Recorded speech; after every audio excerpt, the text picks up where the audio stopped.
एक proper body को maintain करने के लिए, उसको बिल्डअप करने के लिए हमें कई चीज़ों की ज़रूरत पड़ती है। डे बाय डे अपनी बॉडी को मेंटेन रखने के लिए हम कई तरह की फिजिकल एक्सरसाइज करते हैं, कई तरह की डाइट को अपनी ज़िंदगी में शामिल करते हैं, लेकिन एग्जैक्टली हमको ज़रूरत किस चीज़ की होती है, प्रायोरिटी बेसिस में क्या होना चाहिए, शायद वो नॉलेज हमें नहीं होती या हम उससे बहुत हद तक अवेयर नहीं होते। प्रोटीन की अगर हम बात करें तो प्रोटीन की कितनी ज़्यादा अहमियत है हमारी ज़िंदगी में, या ये कहें कि प्रोटीन किस हद तक ज़रूरी है हमारी बॉडी ग्रोथ के लिए, हमारे टिश्यूज़ के डेवलपमेंट के लिए, हमारी स्किन डेवलपमेंट के लिए, ओवरऑल डेवलपमेंट के लिए। तो आज बेनिफिट्स ऑफ प्रोटीन्स के बारे में हम बात करेंगे, जानेंगे प्रोटीन्स का हमारी ज़िंदगी में क्या महत्व है। इससे जुड़े सभी सवालों का जवाब देने के लिए, आप सभी की हर डाउट्स को क्लियर करने के लिए हमारे साथ है dietitian Rashmi Bhatia ji. Welcome to the show Rashmi ji. Good afternoon. Very good afternoon. Proteins की अगर हम बात करते हैं, प्रोटीन्स की ज़रूरत बहुत ज़्यादा हम लोग को पड़ती है, but being an expert, being a specialist, आपको ज़्यादा पता होगा कि किस तरह प्रोटीन की एक प्रॉपर क्वांटिटी और एक प्रॉपर तरीके से उसको लेने का क्या एक मेथड है, क्या चीज़ें हम लोग को फॉलो करनी चाहिए, the basics are why is it necessary. देखिए, जैसे एक नॉर्मल लैंग्वेज में मैं बोलूँगी, जैसे घर बनाने के लिए हमें ईंटों की ज़रूरत होती है, वैसे हमें अपने बॉडी को बनाने के लिए गुड क्वालिटी ऑफ प्रोटीन की ज़रूरत होती है।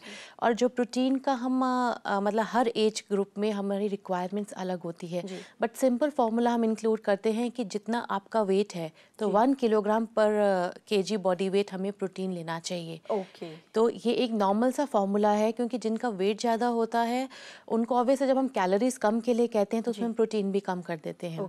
बट जिनका वेट कम होता है उसके लिए हम एक्स्ट्रा प्रोटीन कहते हैं। बट जो एकदम नॉर्मल एवरेज वेट है, जिनका आइडल बॉडी वेट है एंड सेडेंट्री या मॉडरेट लाइफस्टाइल है, तो हम उनके लिए यही कहते हैं कि 1 किलोग्राम पर किलोग्राम बॉडी वेट से हमें प्रोटीन लेना चाहिए। प्रोटीन लेना चाहिए, बहुत सही बात आपने बताई। जिस तरह मकान बनाने के लिए ईंटों की जरूरत सबसे पहले बनती है, उस तरह प्रोटीन की आवश्यकता है बॉडी बिल्डिंग के लिए बहुत ज़रूरी है।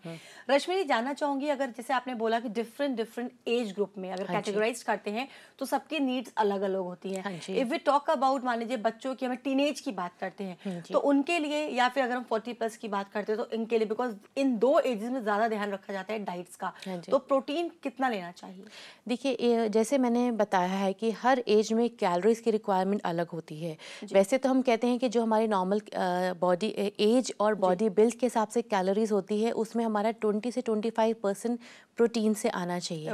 बट अगेन मैं ये कहूँगी, अगर आपका एवरेज मतलब नॉर्मल आइडल बॉडी वेट है तो उसमें 1 किलोग्राम पर किलोग्राम के हिसाब से 1 ग्राम पर किलोग्राम के हिसाब से हमें प्रोटीन लेना चाहिए। अगर सपोज आपका एज है 14 ईयर्स है और आपका वेट है 45, तो आपको 45 ग्राम प्रोटीन अपनी जो डेली डाइट में इंक्लूड करना चाहिए। तो 45 ग्राम आपका ऑलमोस्ट 25% ऑफ जो कैलोरी रिक्वायरमेंट है उससे आ जाएगा, और वो भी मैं कहूँगी गुड क्वालिटी प्रोटीन। बिल्कुल, यानी कि हम लोग क्लियरली कह सकते हैं good quality and quantity of protein depends upon your age as well as किस तरह की आपको कितनी ज़्यादा ज़रूरत है, कितना आपका फिजिकल लेबर है। बात करते हैं यहाँ पे मनीषा जी हमारे साथ जुड़ी हैं अहमदाबाद से। जी मनीषा, गुड आफ्टरनून, बताएं। मेरे मम्मी के लिए पूछ रही हूँ। हेलो जी मनीषा जी, थोड़ा सा तेज बोले, आपकी आवाज कम आ रही है। मम्मी के लिए पूछ रही हूँ जी। मेरी मम्मी का एज है 52 ईयर्स। ओके। और उसका हाइट है 5 फीट 1 एंड एज ओबेसिटी जैसे वेट है 72 kg। ओके। तो उसका कुछ वो थोड़ा नॉन वेजिटेरियन है, थोड़ा कंफ्यूज रहता है, कितना प्रोटीन ज्यादा हो जाता है क्या कम हो जाता है, डेली फिश लेना चाहिए क्या, और एग्स कितना लेना चाहिए, ये जानना चाहती हूँ 3 टाइम। जी बिल्कुल। इन्होंने बताया कि 5'1" हाइट है और 52 ईयर्स है, बट जो वेट है वो 72 kgs है। बट इनका जो आइडल बॉडी वेट है वो अप्रॉक्सीमेटली 55 से 60 तक होना चाहिए। वो भी मतलब मैं थोड़ा ज़्यादा ही बोल रही हूँ। तो इनका जो प्रोटीन रिक्वायरमेंट है बिटवीन वो 50 ग्राम होना चाहिए। 50 ग्राम में ये आधा किलो दूध ले सकती हैं, 2 कटोरी दाल ले सकती हैं, और नॉनवेज की 2 प्रिपरेशन ले सकती हैं, यानी 1 एग और 1 फिश पीस, या 1 लेग पीस मतलब चिकन का पीस, या फिश करी। बाकी जो प्रोटीन है इनका जो सीरियल से है, उससे आ जाएगा। जी रश्मि जी, डेफिनेट सी बात है कि diet plays a very important role in anyone's life, चाहे बच्चे हो, बड़े हो, बुजुर्ग हो, सबके में एक डाइट प्लान का होना बहुत ज़रूरी है। And if we talk about proteins, अगर हम प्रोटीन्स की बात करते हैं तो डेफिनेटली प्रोटीन की भी एक प्रॉपर डाइट होती है, जैसे कि अभी आपने इनके लिए फॉर एग्जाम्पल मनीषा जी का ही बताया नॉनवेज डाइट के लिए। बट क्या अगर प्रोटीन की डाइट की हम बात भी करते हैं तो उसमें दिन में कोई समय भी ऐसा होता है कि उस टाइम पे ही ये डाइट लेनी चाहिए? लाइक कहते हैं रात के समय बहुत ज़्यादा हैवी खाना नहीं खाना चाहिए, नॉनवेज नहीं खाना चाहिए, तो क्या टाइम होना चाहिए सब चीज़ों के लिए? देखिए रात में मैं कहूँगी 8:30 से पहले, क्योंकि 8:30 से पहले क्या, तो आजकल जो लोग हैं नॉर्मली 11 बजे से पहले नहीं सोते हैं, तो हम ये कहते हैं कि खाने और सोने में कम से कम 3 घंटे का गैप होना चाहिए। अगर गैप नहीं होगा तो आपने जो भी खाया है वो प्रॉपर्ली डाइजेस्ट नहीं होगा, और जो चीज़ डाइजेस्ट नहीं होगी वो प्रॉपर्ली एब्जॉर्ब नहीं होगी। तो अगर तो आप 8:30 बजे से पहले खाना खा रहे हैं तो आप नॉर्मल जो डाइट है वो ले सकते हैं। उसमें वही अगर आप 1 कटोरी 1 सर्विंग ऑफ प्रोटीन ले लें, चाहे 1 कटोरी दाल ले लें या 1 कटोरी नॉनवेज करी ले लें या पनीर की प्रिपरेशन ले लें, तो वो आपका जो 1 सर्विंग प्रोटीन है वो आ जाएगा। ओके बात करते हैं निधि जी हमारे साथ जुड़ी हैं गाजियाबाद से। जी निधि, गुड आफ्टरनून, बताएं।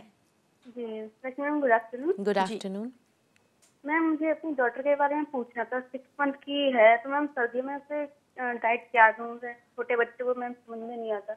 ओके 6 मंथ्स की है। हाँ जी, तो ये देखिए बहुत अच्छा मौसम है, इसमें तो इनको सूप देना चाहिए। आजकल गाजर टमाटर है, चुकंदर है, उसका सूप दे। सेब और संतरे का जूस दे, वो भी फ्रिज में रखा हुआ नहीं, मतलब जो फल लाते हैं वो बाहर ही रखेंगे। मौसम ठंडा है तो अपने उसमें ठंडक होती है, तो आधा सेब और आधे ऑरेंज का दोनों को मिक्स करके जूस दे। और ये जैसे मैंने सूप बताया है, फिर पतली सूजी की खीर है, दाल का पानी है, और वेजिटेबल खिचड़ी दे सकते हैं। उसमें जैसे हरी सब्जियाँ आई हुई हैं, पालक है, मेथी है, उसमें शलगम है, टमाटर है, सब डाल के उसको मिक्सी कर देंगे। 6 महीने के बच्चे के दांत तो होते ही हैं, तो प्यूरी फॉर्म में, लिक्विड फॉर्म में, थोड़ा प्यूरी फॉर्म में, जो चम्मच से इजीली दे सके। अगर बॉटल में देती हैं तो बॉटल में सूप दे सकते हैं, जूस दे सकते हैं। बाकी जो प्यूरी फॉर्म में है या खिचड़ी मैंने बताया, या पतली सूजी की खीर है या कस्टर्ड है, ये इनका प्यूरी फॉर्म में थे, थोड़ा थिक फॉर्म में जो चम्मच से खिला सके। जी हाँ जी बिल्कुल। बात करते हैं मंजीत जी यहाँ पे हमारे साथ जुड़ी हैं। जी मंजीत, बताएं। हेलो हेलो मैम, नमस्कार। जी नमस्कार, बताएं। मैम, रश्मि जी को भी मेरा नमस्कार। हाँ जी नमस्कार जी। मैम, मेरे छोटे छोटे 2 क्वेश्चन है। एक तो ये कि मेरे स्किन प्रॉब्लम है, उसका मेरा ट्रीटमेंट चल रहा है। तो उसके अंदर डॉक्टर्स ने मेरे को फुली विटामिन सी, जैसे टमाटर, आंवला, संतरा, जो भी खट्टी चीज होती है, टोटली मना कर रखी हैं। तो मैम, इससे मुझे ये लगता है कि आप बताएं कि मेरे स्किन के अंदर या मेरी बॉडी में विटामिन सी की कमी को पूरा करने के लिए मैं इनके अलावा और क्या खा सकती हूँ? ओके।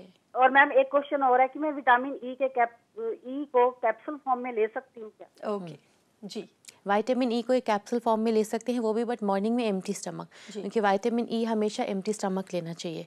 रहा इन्होंने विटामिन सी, इनको सिट्रस फ्रूट सारे बंद कर दिए हैं, बट अगर ये हरी सब्जियां ले रही हैं, दाल ले रही हैं और दूसरे फल ले रही हैं, जैसे सेब हो गया है, नाशपाती हो गई है, पपीता हो गया है, अनार हो गया है, तो उसमें थोड़ा क्वांटिटी में विटामिन सी है, तो वो ले सकती हैं। और डॉक्टर से पूछ के विटामिन सी जो सेलिन है, च्यूएबल टैबलेट है, वो ले सकते हैं, क्योंकि विंटर्स में मोस्टली हमें इन्फेक्शन, थ्रोट मतलब कफ एंड कोल्ड हो सकता है, और विटामिन सी हम कहते हैं लेना चाहिए ताकि कोल्ड एंड कफ से बच सके। तो विटामिन सी जो टैबलेट है वो डॉक्टर से पूछ के ले सकते हैं। बाकी हरे पत्ते वाली सब्जियाँ, सेब जैसे मैंने बताया है, पपीता बताया है, नाशपाती, अनार, केला, ये सब ले सकती इसको ले सकती हैं। हाँ जी बिल्कुल, बहुत सही बात बताइए कि ऐसा मौसम इस समय शुरू हो चुका है कि सारी varieties of foods and fruits आपको मिलेंगे, सारे अच्छे वेजिटेबल्स आपको मिलेंगे, पूरा हेल्दी और न्यूट्रिएंट फूड अवेलेबल है आप सभी के लिए। But you have to just move कि आपको किस तरह उसको अपने खाने में शामिल करना और अपने आप को हेल्दी और मेंटेन रखना है।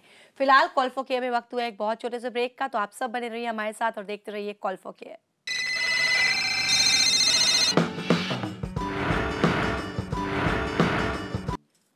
हमारे नेल्स और हमारे हेयर्स, सबसे ज़्यादा प्रोटीन की आवश्यकता हमारे नेल्स और हेयर की ग्रोथ पे होती है। जी हाँ, सबसे ज़्यादा डेवलपमेंट, सबसे ज़्यादा आवश्यकता वहाँ पे हमें प्रोटीन्स की पड़ती है। कहते हैं हमारी बॉडी में मेजॉरिटी पार्ट पानी का होता है, लेकिन उतने पार्ट को हटाने के बाद अगर हमारी बॉडी को सबसे ज़्यादा ज़रूरत किसी चीज़ की होती है डेवलपमेंट के लिए, तो वो होता है प्रोटीन। तो आप खुद समझ सकते हैं कि आपकी डाइट में प्रोटीन कितना ज़्यादा शामिल होना चाहिए। बात करते हैं यहाँ पर ऋचा जी हमारे साथ कानपुर से जुड़ी हैं। जी ऋचा, गुड आफ्टरनून, बताएं। मेरी बहन को बुखार आया था चिकनगुनिया का जी, और फिर उसके बाद के स्पॉट आ गए, चक्कर में बहुत भद्दर भद्दे स्पॉट आ गए, काले काले बहुत डार्क स्पॉट हो गए, काले फेस से लेके गर्दन तक के जी और हैंड में हो रहे हैं। जी तो बताइए क्या करें, स्पॉट कैसे जाए? जी, शायद यहाँ पे डाइट की बात उनको पूछनी चाहिए, बिकॉज चिकन पॉक्स में दाग वगैरह का तो बता सकते हैं, बट इवन देन हम लोग डाइट का क्या इसका फर्क पड़ता है इसमें दाग वगैरह के लिए? नहीं देखिए, इन्होंने मेरे हिसाब से चिकनगुनिया बोला है, इनको चिकनगुनिया का फीवर जो हो रखा है, उसमें डाइट का तो वही है कि उनकी जोड़ों में दर्द रहता है और स्पॉट्स पे पड़ जाते हैं। तो ये है कि एक तो थोड़ा सा इनको गर्म चीज़ ही लेनी चाहिए, लिक्विड्स बहुत लेने चाहिए। रहा दाग की बात, वो तो किसी स्किन स्पेशलिस्ट बता पाएगा। बिल्कुल, दाग की बात स्किन स्पेशलिस्ट बताया, लेकिन हाँ डाइट मायने रखती है, डाइट को प्रॉपर्ली लेना है यहाँ पर। यहाँ पर रश्मि जी मैं आपसे जानना चाहूँगी कि कहते हैं एक डायबिटिक पेशेंट जब होता है कोई भी व्यक्ति, तो उसके सबसे ज़्यादा अंदर से बॉडी डैमेज होने लगती है, इनफैक्ट कहते हैं खोखला होने लगता है शरीर, अगर सीवियर डायबिटिक है, आप दिन में 2 या 3 बार इंसुलिन ले रहे हैं तो उन व्यक्तियों के लिए प्रोटीन की मात्रा कितनी ज़रूरी होती है अपनी ग्रोथ के लिए, डेवलपमेंट के लिए, और उनकी डाइट में प्रोटीन कैसे लिया जा सकता है? नहीं देखिए, प्रोटीन तो वही बात है कि जो जैसे डायबिटिक पेशेंट है उनकी कैलोरीज भी रिस्ट्रिक्टेड होती है, तो उस कैलोरी के हिसाब से उनको वो 25 से 30% प्रोटीन लेना चाहिए, गुड क्वालिटी प्रोटीन लेना चाहिए। अगर तो वेजिटेरियन है तो अपनी डाइट में सोया है, स्प्राउट्स है, मिल्क है, और मिल्क भी टोन मिल्क, फुल क्रीम नहीं, क्योंकि फैट ज़्यादा नहीं दे सकते डायबिटिक पेशेंट को। अगर जैसे 2 गिलास दूध पी ले, 1 कटोरी दही खा ले और 2 कटोरी दाल ले ले, और दिन में एक बार बेसन की चीज़ है या सोया की चीज़ है या पनीर की चीज़ है या स्प्राउट्स ले लें, तो इनकी जो बॉडी का प्रोटीन है पूरा हो जाता है। अगर नॉन वेज हैं तो दाल की जगह नॉन वेज ले सकते हैं, हफ्ते में 3 एग ले सकते हैं, एंड 3 बार ही नॉन वेज ले सकते हैं ऑल्टरनेटिव। बट नॉन वेज भी मतलब 1 पीस, ये नहीं अगर हम नॉन वेज कहते हैं तो लोग 2-3 पीस ले लेते हैं, तो वो चीज़ नहीं होनी चाहिए। हर चीज़ में रिस्ट्रिक्शन होना ज़रूरी है, और डायबिटिक के लिए तो ऑब्वियस है बहुत ज़्यादा रिस्ट्रिक्शन, बहुत ज़्यादा है। Excess of anything is bad. अगर आप प्रोटीन भी ले रहे हैं डेवलपमेंट के लिए तो उसकी भी एक लिमिट है, क्योंकि हाई ज़्यादा प्रोटीन अगर आप लेते हैं तो कहीं ना कहीं वो आपकी और ज़्यादा दिक्कतों को बढ़ा भी सकता है। बात करते हैं यहाँ पे सकीना जी हमारे साथ जुड़ी हुई हैं इंदौर से। जी बताएं। हेलो। हेलो। हाँ, मैं इंदौर से बोल रही हूँ। Good morning madam. जी गुड आफ्टरनून, बताएं। हाँ, गुड आफ्टरनून मैडम जी। मेरा वेट बहुत बढ़ा हुआ है और मुझे है तो गठियावाई की शिकायत है, मुझे गैसेस बनी रहती है हमेशा। जी। आपका वेट कितना है और आपकी एज कितनी है? मेरा वेट है 85 और एज? वेट है 45 and 85। जी, वेट रिड्यूस करने के लिए क्या कर सकती है? What has to be a diet plan? देखिए, इनके एक तो डाइट में वही बात है कि शुगर इनटेक बहुत कम होना चाहिए, फैट इनटेक कम होना चाहिए, मिल्क भी डबल टोन होना चाहिए, आटे में ब्रांड मिलाएं, बहुत एक्सेस ना खाएं। अगर 3 रोटी खाती हैं तो 3 की जगह 2 कर दें। 1 कटोरी दाल और मतलब 1 कटोरी दाल ही ले। अगर ज़्यादा भूख लग रही है तो वेजिटेबल्स लें, या जैसे रॉ वेजिटेबल है, कुक्ड वेजिटेबल्स लें, भुने हुए चने ले लें, मुरमुरा वगैरह ले लें, और तली हुई एकदम चीज़ें ना लें।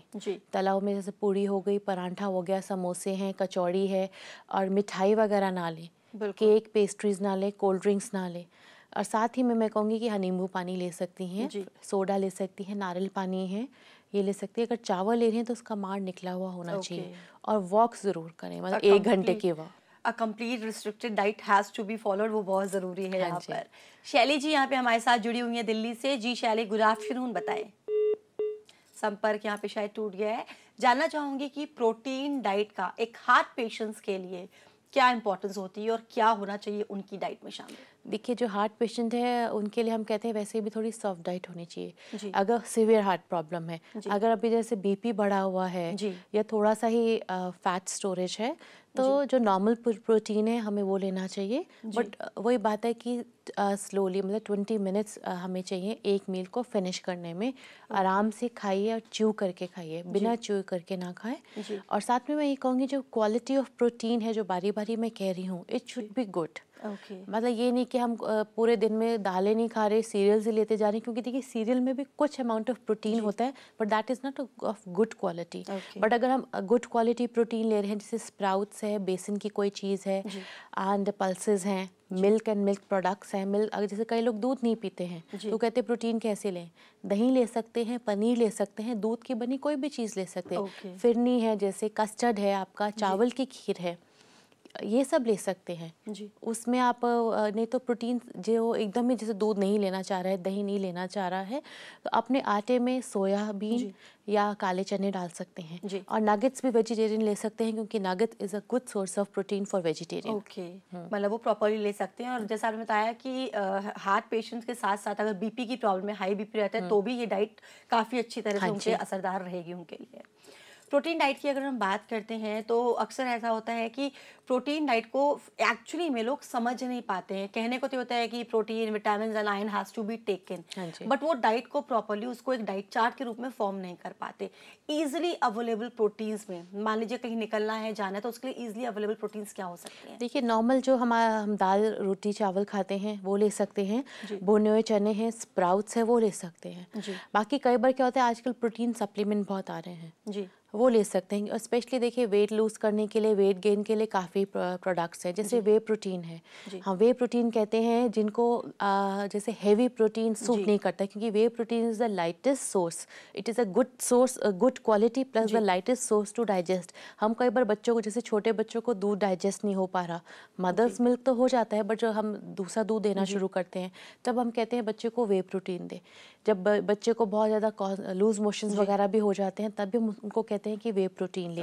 एंड बॉडी बिल्ड करने के लिए, वेट गेन करने के लिए भी हम प्रोटीन सप्लीमेंट पाउडर देते हैं क्योंकि वो बहुत ही अच्छा प्रोडक्ट है, इजीली डाइजेस्टेबल है, उससे आपको गैस प्रॉब्लम नहीं होती है, हेवीनेस नहीं होती है, और सबसे बड़ी बात है कि आपकी बॉडी बहुत रिलैक्स रहती है, बहुत लाइट फील करेगी एंड बहुत कंफर्टेबल रहेगा। ज़्यादा प्रोटीन ले लेने से क्या हो सकता है, या प्रोटीन की कमी से हमें क्या दिक्कतें हो सकती हैं, किस तरह की प्रॉब्लम इन कमिंग फ्यूचर हम फेस कर सकते हैं, इसके बारे में आप सभी को ज़रूर बताएंगे।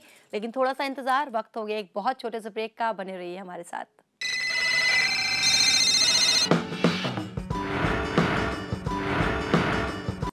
प्रोटीन की ज़रूरत डिफरेंट टाइप ऑफ पीपल्स की, उनकी अपनी रिक्वायरमेंट पे डिपेंड करता है। कौन किस बीमारी से ग्रस्त है, किसको किस तरह की प्रॉब्लम्स है, तो उसके लिए कितनी क्वांटिटी और कितनी क्वालिटी ऑफ प्रोटीन ज़रूरी है, ये निर्भर करता है। लेकिन प्रोटीन ज़रूरी है, ये बात बिल्कुल सच है, और उसको जितनी जल्दी हो डाइट को प्रॉपरली समझते हुए अपनी लाइफ में इम्प्लीमेंट करना चाहिए। बात करते हैं जूही जी, यहाँ पर हमारे साथ जुड़ी हुई हैं। जी जूही, बताएं। जी, मैं ये पूछना चाहती हूँ, मेरे हस्बैंड का यूरिक एसिड हाई है, तो प्रोटीन डाइट कम लेने कहते हैं, बट बॉडी को एनर्जी के लिए प्रोटीन भी, तो कौन सा अच्छा प्रोटीन है जो उस प्रोपोर्शन में उतना दिया जाए तो सफिशिएंट होगा बॉडी के लिए? थोड़ा ओवरवेट भी है वो, तो मैं ये पूछना, क्योंकि दर्द वर्द भी रहते ही है यूरिक एसिड में। आप अपने हस्बैंड की एज और वेट बताएंगी प्लीज? वेट तो उनका है 80 kgs और एज इज 44। Okay, 80 and 44। देखिए जिनका यूरिक एसिड बड़ा होता है तो उनको जो होल पल्सेस हैं, जैसे राजमा है, चने हैं, लोबिया है, सोया है, और आपकी उड़द है, स्पेशली उड़द किसी भी फॉर्म में, चाहे धुली है चाहे साबुत है, वो मना होती है। बाकी मूंग धुली, मसूर धुली ले सकते हैं, एंड मूंग छिलका ले सकते हैं, अरहर की दाल ले सकते हैं, और वंस इन अ वाइल चने की दाल भी ले सकते हैं।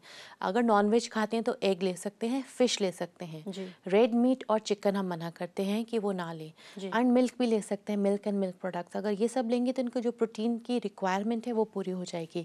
और यूरिक एसिड जिनका बड़ा होता है उनको जैसे अरबी है, बंद गोभी है, फूल गोभी है, मशरूम है, ये सब नहीं लेना होता है, और स्मोक एंड ड्रिंक नहीं करनी होती है। सिर्फ प्रोटीन ही रिस्ट्रिक्ट नहीं होता, कुछ वेजिटेबल्स भी रिस्ट्रिक्ट होती है, एंड ड्रिंकिंग एंड स्मोकिंग भी रिस्ट्रिक्ट होती है। जैसे ने बोला वेट भी बढ़ा हुआ है, तो जो वेट बढ़ा हुआ है उसके लिए तो ये बताया कि शुगर इंटेक काफ़ी कम करनी चाहिए, तला हुआ फ्राइड नहीं लेना चाहिए, and walk is must. Exactly, diet जरूरी है, लेकिन डाइट के साथ साथ बाकी बहुत और चीजें जिसको अभी होना जिंदगी में बहुत हाँ जी। और जिनका यूरिक एसिड हाई होता है उनको कम से कम 15 से 20 ग्लास पानी लेना बहुत ज़रूरी है। ओके रश्मि जी, यहाँ पे मैं जानना चाहूँगी, ब्रेक में जाने से पहले भी मैंने सवाल किया था कि अगर किसी की डाइट में, या फिर if any person is not taking a proper protein अपनी डेली लाइफ में, अपनी डेली डाइट में, तो क्या कॉन्सिक्वेंसेस हो सकते हैं इन एब्सेंस ऑफ प्रोटीन? देखिए अगर हमारी बॉडी में प्रोटीन की कमी है तो क्या होगा कि जो हमारे अंदर के जितने भी आपके सेल्स एंड टिश्यूज़ हैं बिल्डअप नहीं हो रहे प्रॉपर्ली। इससे क्या होगा, लेथार्जिक हो सकता है कोई, एंड जो हमारे बॉडी में ऑर्गन्स हैं वो मतलब इफ़ेक्ट हो सकते हैं। लिवर में प्रॉब्लम हो सकती है, किडनी में प्रॉब्लम हो सकती है, इट माइट भी, क्योंकि जो हम प्रोटीन कहते हैं बेसिकली इसको बिल्डिंग ब्लॉक्स बोलते हैं। Building blocks of the body, जैसे मैंने पहले बोला कि घर को बनाने के लिए जैसे ईंटों की ज़रूरत होती है, वैसे ये हमारे बिल्डिंग ब्लॉक्स हैं हमारे शरीर को एक्सटर्नल बनाने के लिए और इंटरनल बनाने के लिए। बट जैसे लेवर प्रॉब्लम जैसे किसी को हो जाती है तो उसमें हमें नॉन वेजिटेरियन प्रोटीन नहीं लेना है, क्योंकि बहुत लोग कंफ्यूज हो जाते हैं कि लो प्रोटीन डाइट है, लो प्रोटीन डाइट में हम क्या लें। तो वो लिवर, स्पेशली लिवर केस में हमें नॉन वेज एकदम नहीं लेना है। और अगर किडनी प्रॉब्लम है उसमें हमें वेजिटेरियन प्रोटीन नहीं लेना है। यानी किडनी प्रॉब्लम में हमें कोई दाल नहीं लेनी है एक्सेप्ट फॉर मूंग धुली, बट आप एग, चिकन और फिश ले सकते हैं किडनी प्रॉब्लम में। और लिवर प्रॉब्लम में आप सारी दालें ले सकते हैं, बट एग है, चिकन है, फिश है, ये सब नहीं लेना है। और मिल्क एंड मिल्क प्रोडक्ट्स आप दोनों में ले सकते हैं, but depending upon the quantity which your doctor या डाइटिशियन हैज प्रिस्क्राइब। क्योंकि किसी का 30 ग्राम प्रोटीन डाइट हो जाती है, किसी की 40 ग्राम हो जाती है, किसी की 50 ग्राम। तो उसमें जो डाइटिशियन होती है वो आपको मतलब ब्रेक करके देती है कि आपने मिल्क कितना लेना है, या वेजिटेरियन सोर्स कितना लेना है, या नॉन वेज सोर्स कितना लेना है। एक प्रॉपर प्रोटीन डाइट क्या होनी चाहिए, प्रॉपर रूटीन और शेड्यूल क्या होना चाहिए, बहुत ही प्रॉपरली आपने बताया। Thank you so much for being on the show. Thank you. Welcome.